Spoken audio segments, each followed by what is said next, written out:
All right, hey, if you missed this morning's growth group meetup, I wanted to take a couple of seconds and talk about how do you really get people to not just be interested in what it is you have to sell, but also become an actual buyer from you.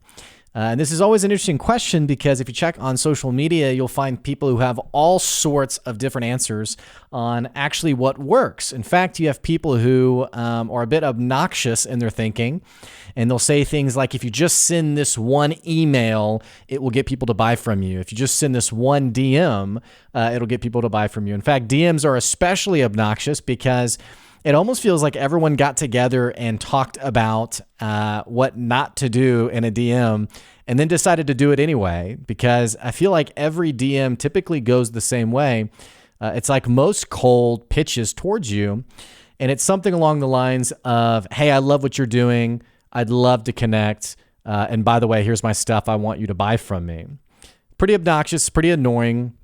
But today in our weekly growth group meeting, and if you're not familiar with our growth group, it's something that I put together really for, it's actually kind of funny how it came together.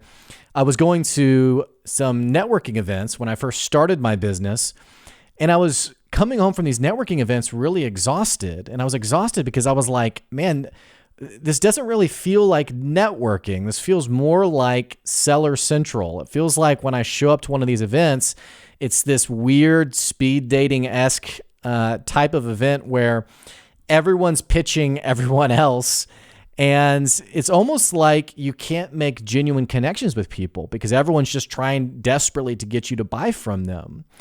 And so I thought there has to be a better way of doing this. And so the growth group was born out of just a networking group to get people who were business owners, who were entrepreneurs, who were startup founders to be able to actually talk to one another and swap some notes and actually grow as business owners. And so one of the things we talked about this morning was, how do you have that perfect pitch? I've talked about a couple of things that are a bit annoying and that you shouldn't do. But what does it actually look like to pitch really well where someone else is like, okay, yeah, I'm interested in that. And I'm not just interested, this is different from what I've maybe heard before now. It's different, and I'm willing to give you maybe a conversation or a few more minutes of my time. How do you do that really well? Now, if you are a small business owner, if you are an entrepreneur, you'll know that one of your biggest struggles is that pipeline of customers. How do I find more customers who, and it's really not just finding customers, it's finding those raving fans who aren't just interested or curious about what you're doing, but they are desperately wanting to buy from you. They're willing to talk about you. They love what you're doing, and they're willing to tell all their friends and family about you. So what is the perfect pitch that makes that happen? Well, I'll tell you what not to do, and then I'll tell you some of the things we talked about this morning on what you should be doing. One of the things you should not be doing is you have to remember that it's not about you. I've had all sorts of incredible guests on the podcast, and some of the podcast guests who've come on who are multi-million-dollar business owners, maybe they own multiple businesses. Regardless of their perspective on any one of those businesses, one of the most common trends that I have found in what they talk about is they talk about how incredible the customer is and what they're doing for the customer and how much the customer matters.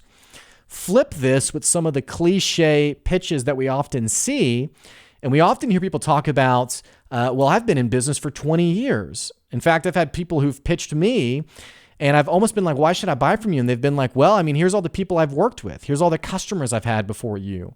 We've stood the test of time. In fact, I had someone who they were trying to sell me a product, and I wasn't really quite sold on it.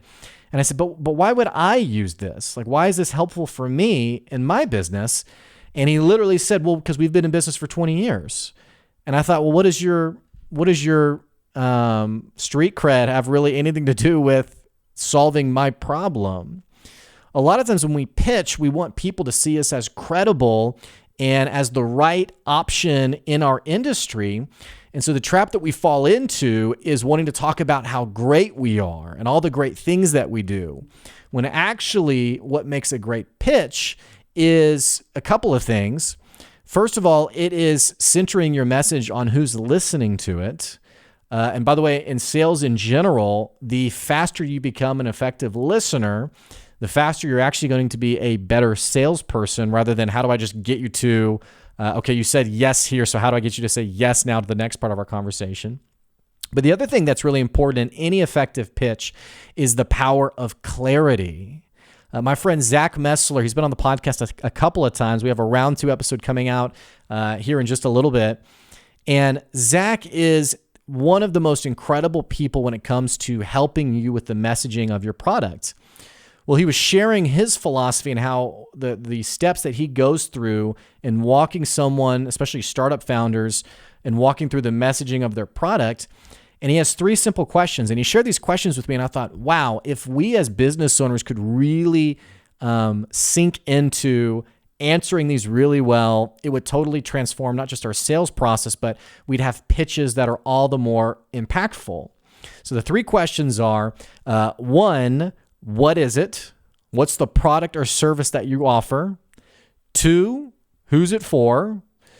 Literally, who's going to buy this?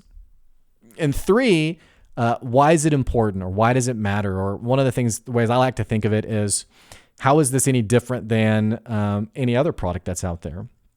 And so looking at these 3 questions, and I might even need to do a video that goes more in depth on these, but Zach laid out these questions and I thought they were just brilliant. But what is it? That's where you very literally talk about, this is what I'm selling, not all the features that come with it, not all the perks that come with it, not all the details that you think make it phenomenal, but very literally, what is it that you sell? You know, how many times have you been in a pitch where they pitch you and you're kind of like, okay, but what are you offering me? Like, what even is this thing? That's where the complexity of your product has gotten to a point of silliness, where now people are like, I'm not interested, because it's got so much pizzazz that I can't even really tell exactly what it is you're selling. So what is it? Number 2, who's it for? I had a guy who was pitching me and he said, this is for everyone who uses the internet. Okay, who's it for cannot be, 4 billion people or 5 billion people or whatever. It very literally, who is the person who would buy this or use this? So this is a service for entrepreneurs. This is for startup founders. This is for new business owners. This is for new business owners who are trying to track their customers in a better way. These are for entrepreneurs who are trying to manage their day better. So you're niching down specifically who it is that would buy that product from you. And again, being more specific is better. And then the third thing is, why does it matter, or why is it different? This is not where you say, because I'm amazing.